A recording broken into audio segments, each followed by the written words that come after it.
What's going on, YouTube? As you know, I'm the Nerd Boy with Nerd Boy PCs, tuning in with another one. Today, I want to talk about the OSI model and TCP IP.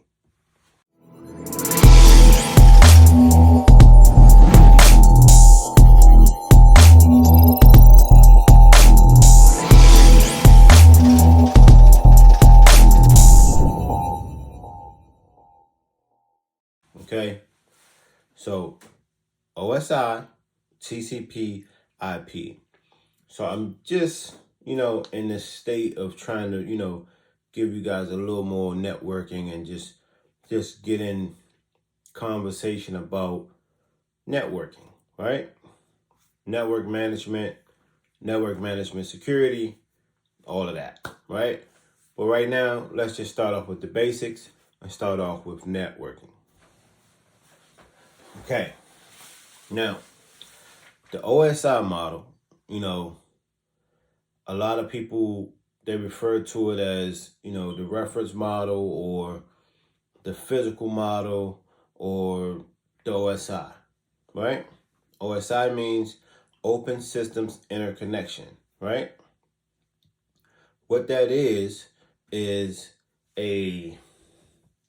it's a layered model, right? And what that does is gives you a model that's not physical, but somewhat of a blueprint for network engineers such as myself to reference when we have an issue or a problem that we can actually refer back to say, okay, well, we know it's not this or it's not that, and we know we're having a problem in this particular area, right?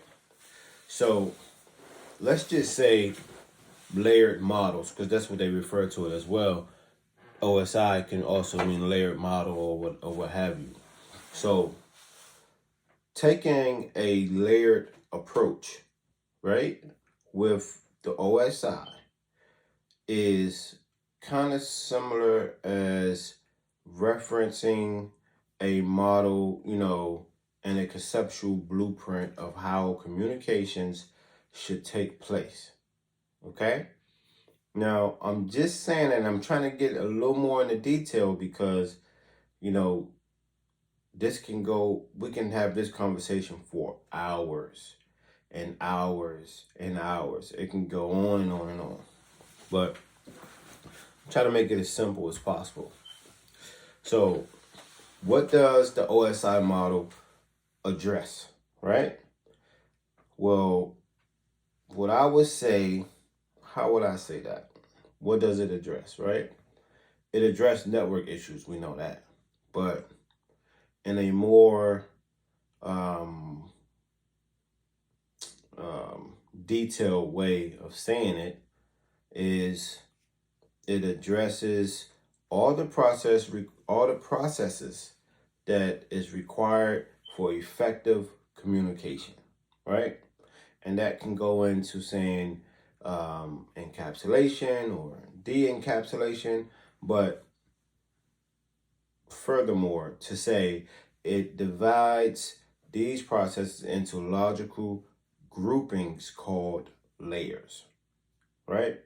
Now, I would like to call this a class, but I'd rather not say a class. I would just rather say this is the Nerd Boy, giving you guys information, so that you can actually use to pass tests or get certified, or even if you want to use it in college or you're in school, you need answers. There it is, right? Now, when communication systems is designed in this matter, in this type of matter, it's known as a layered architecture. Layered architecture. Okay? It's known as a layered architecture. So just understand that. It's more of a let me see.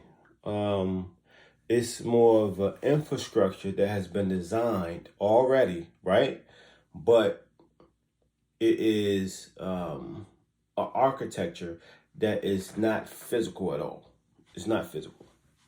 It's not physical at all. It's just something that you use. It can be a diagram, it can be hierarchy, or architecture, or what have you, that is designed for you to look at in order to get the actual results that is necessary to prove, no, to solve, right, an issue or a problem. And that's the OSI, right? Now, and within the OSI, you have different things that is being used, like TCP, IP, and those are used in the different layers.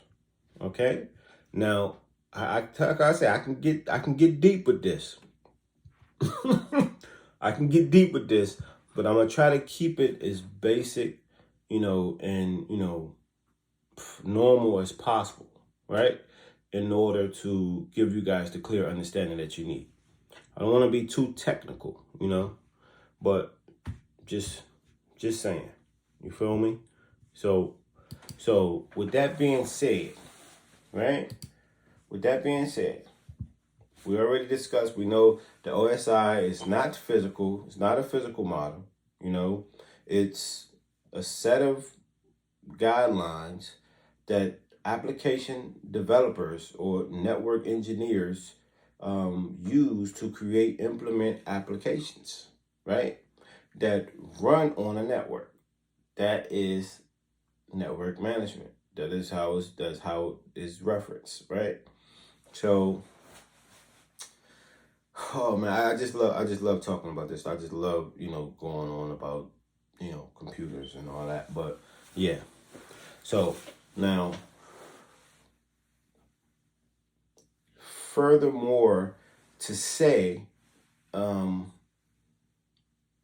the OSI, it provides a framework for creating and implementing networking standards, devices, and internetworking schemes, right? So what that means is it's data packets, right? That is being used, that's being broken down.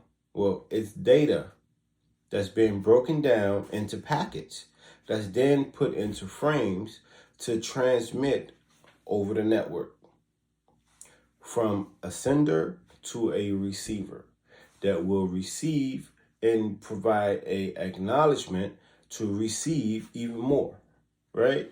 And whenever you have a problem, then it will be a stop, hold, right?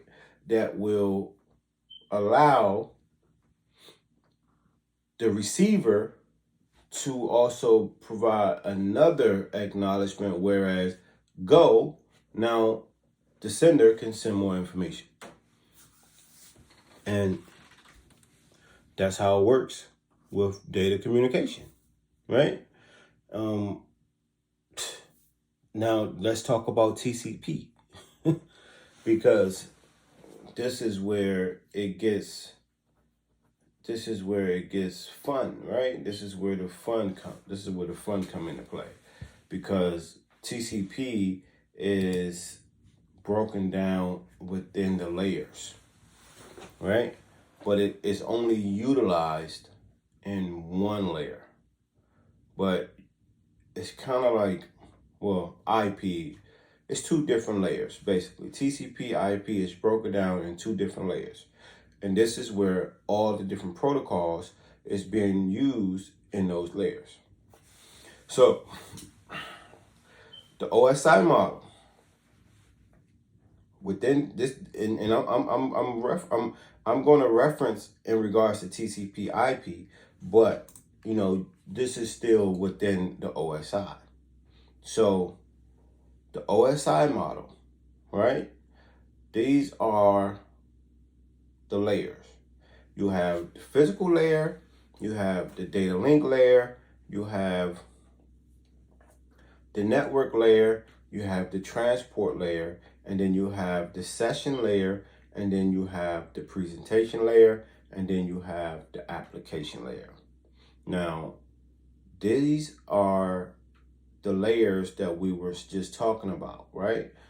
7 layers, right? You have 6 layers that are logical, and you have 1 layer that is physical. Just remember that 6 are logical, 1 is physical, and it all starts with. Well, you would think it starts from the bottom, right? From the layer 1, which is physical, but it doesn't. It starts from application, and that's what they call encapsulation. Some nice words there, but yeah, you would think it started at the physical layer because that's the only one that's physical, but technically it does, but then technically it doesn't, and I'm gonna get into that, and I'm gonna give you the reason why. Man, encapsulation, de-encapsulation, that's another subject, another topic, but just to make this long story short, the upper layers of the OSI model, which is the application, let's start there, right? It provides a user interface, right? So that is like what I'm doing right now, talking to you all, and I'm dealing with my applications or my interface. That's what your interface is. Your interface is your actual screen, which is what people call your desktop or your graphical user interface. That's what that is. That's what we're looking at right now, right? That's what I'm looking at right now. This is what you all are on and what I'm looking at, right? The graphical user interface. That's what that is. Now, the presentation layer, we got to break it down one by one, and I have all my devices here, to help me out. But yeah, the presentation layer presents the data, right? It presents the data. So you have the application layer that provides the graphical user interface, and then you have the presentation layer that presents all of the data that's there, right? And then also, before we move to the next layer, the presentation layer also handles processing such as encryption, right? Because when that information or data is being sent over the network, it should be encrypted, right? Now, the next layer is, and this is, and I'm starting from 7 to 1, right? And I'm gonna tell you why in a second. But the next layer is the session layer, right? Now the session layer, remember the presentation layer encrypts the data, right? And now the session layer keeps different applications data, right? It keeps different applications and data separate, right? It separates that. That's your separation. That's your session layer. It separates all of the data, all of the encryption. It separates it, right? Because remember, it's all being broken down and it's all being sent over the network, from a sender to a receiver. Not all at one time, all separate. So the session layer has to keep it all separate. And that's something we can get into later, but it separates it. Now, the next thing you have is your transport layer.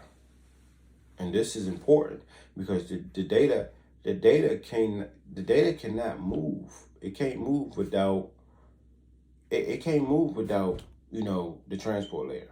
The transport layer does all of the transmitting, right? Now, it's a good thing to remember the transport layer because this is one of the most important layers, right? It's one of the most important layers because otherwise the data just sit there. But just remember, the transport layer provides reliable or unreliable delivery. Reliable or unreliable delivery. Okay? Reliable or unreliable. What that means is TCP, UDP. Reliable, TCP. Unreliable, UDP. That's what that means. Because remember, one is connection oriented, TCP, connection oriented, and UDP, connectionless, right? Reliable, connection oriented, UDP, unreliable. Okay? So I mean one is being sent and it's going to continue to be sent, and the other is just going to be sent, and that's it. That's all that means, right? And I'm saying that because and the reason why I'm saying it the way I'm saying it, because me breaking it down this way will give you the clear understanding that you're not getting nowhere else, right? It needs to be clear for when you're taking tests or when you're taking these type of serious tests, such as like right now, I'm actually focusing on my CCNP. I'm studying the CCNP now, and this is some serious stuff, right? Because once you get in front of that test and you done paid $300 or $400, and then you fail, and you're gonna be saying to yourself like, well, I need that. You know, you're gonna know the reason why you failed.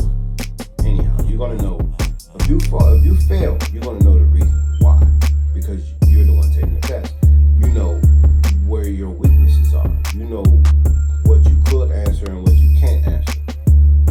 So I'm studying the CCNP now, right? And I know it gets harder and harder and harder, but this is why I am giving this information to you all to have a clear understanding and have that foundation. Remember, in IT, it starts with the foundation. If you don't have the foundation, then it's like, okay, what do you have, right? It's just like building a house and you didn't build the foundation. It's going to fall. It's just that simple. But, so, just remember, like I said, reliable and unreliable. So, that's that part. That's transport, right? But it's something else. Transport does. It performs error correction, right? Error correction before it retransmits. So meaning reliable, unreliable. Now, when you have that stop, like as I spoke of earlier, and then, you know, it's a processing that's happening because something is not right, or something has been held up, and then, you know, the receiver had to say go when it's ready for the sender to send more information. This is where the correction comes into play, because TCP, connection oriented, is going to correct, you know, the issues. It got to correct the issues before it can resend the information, you know, throughout the windowing process. Now, remember, correction is done in the transport layer. Correction is done at the transport layer. Reliable, unreliable, all that is at transport. Now moving along to the network layer. The network layer is also important because this is where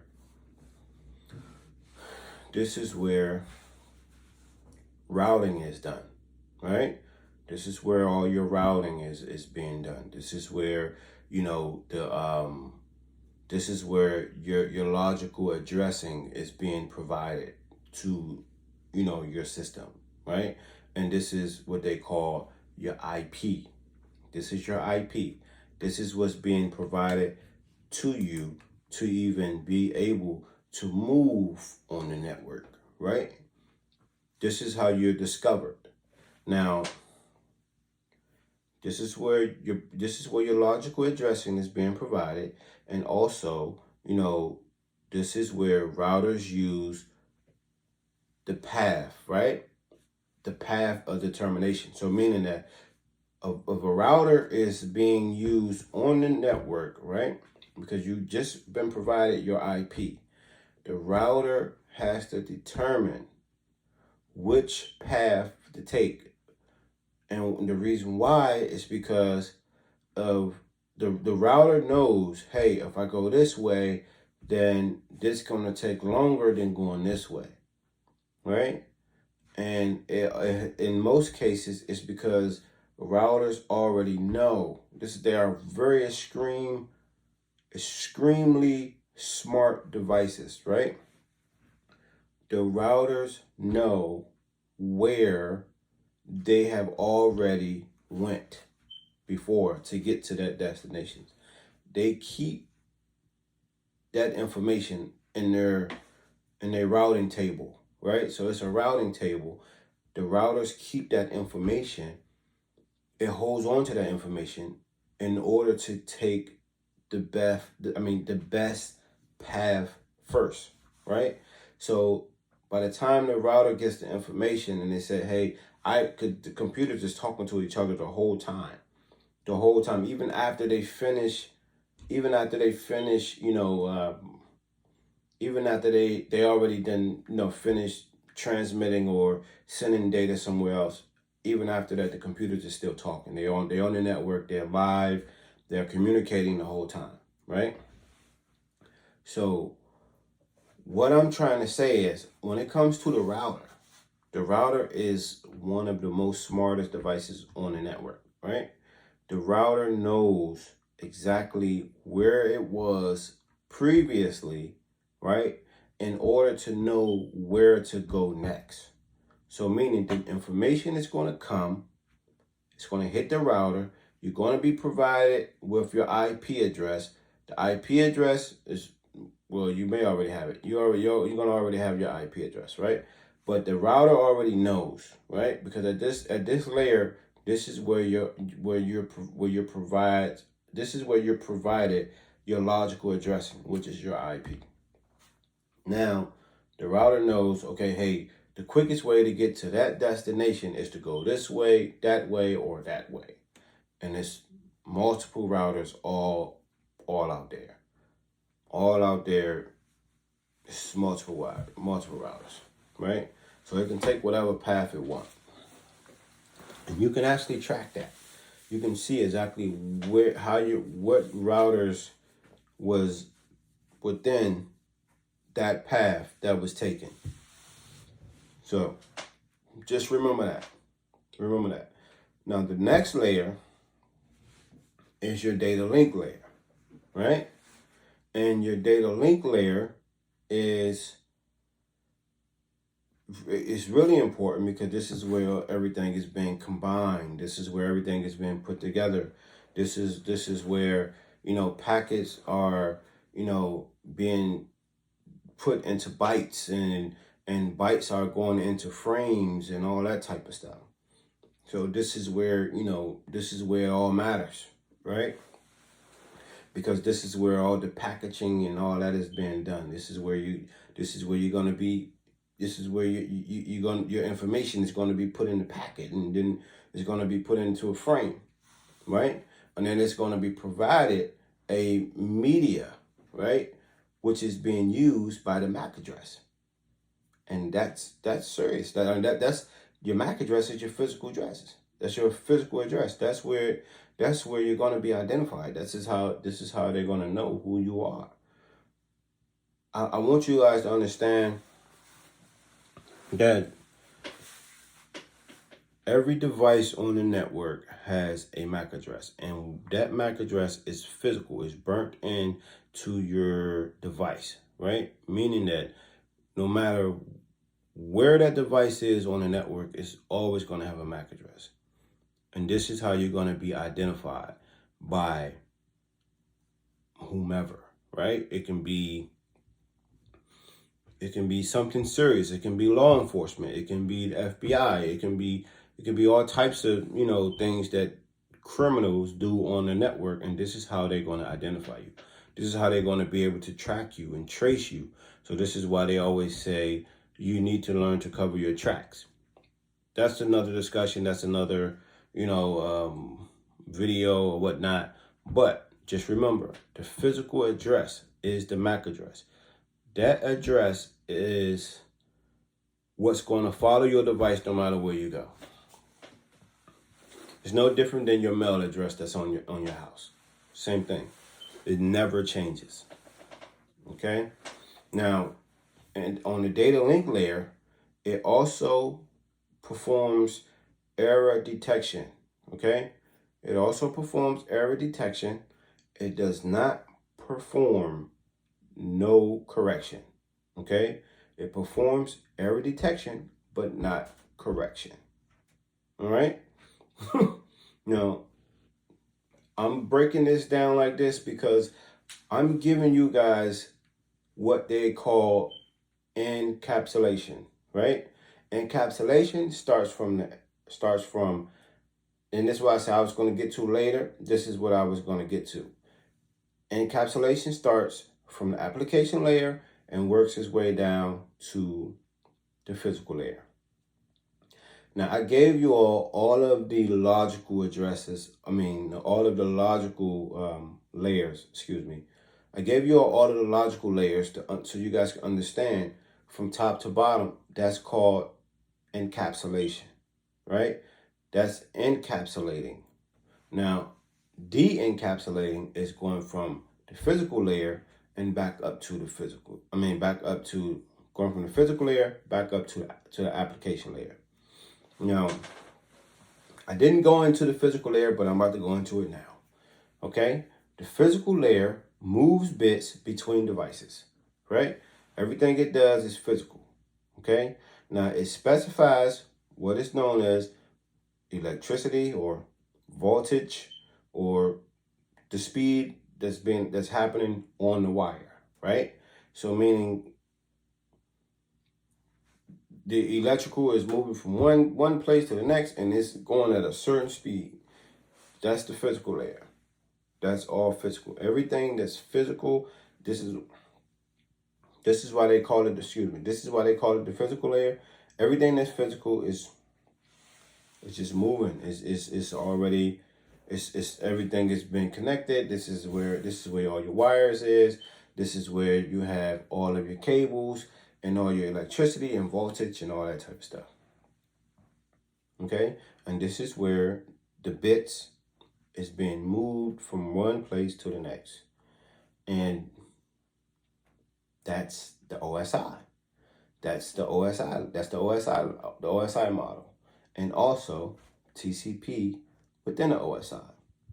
Just remember, TCP, Transmission Control Protocol, Internet Protocol. I didn't give you guys that, but I just gave it to you just now.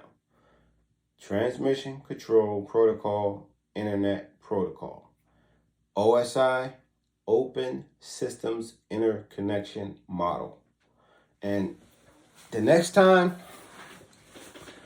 I'm going to give you guys an actual whiteboard where I can break this down. I can show you in detail and go into detail and more detail. And feel free to ask any questions that you would like, and you can put them in the description below, and I would be happy to make a video to whatever it is that anyone would suggest to make a video on. Now, just remember, OSI is not a physical model. It's not anything physical. The only thing it is a logical model that network management or network admins reference to understand, to have a clear understanding of an issue that has happened on the network. So for instance, say the network is down or something happened and you need to find out what the problem is. You relate back to the OSI model, and then you break it down and you say, okay, if it's graphical, then we know it's application, or if it's something dealing with, your network, then you know it's a network layer or whatnot. If it's something dealing with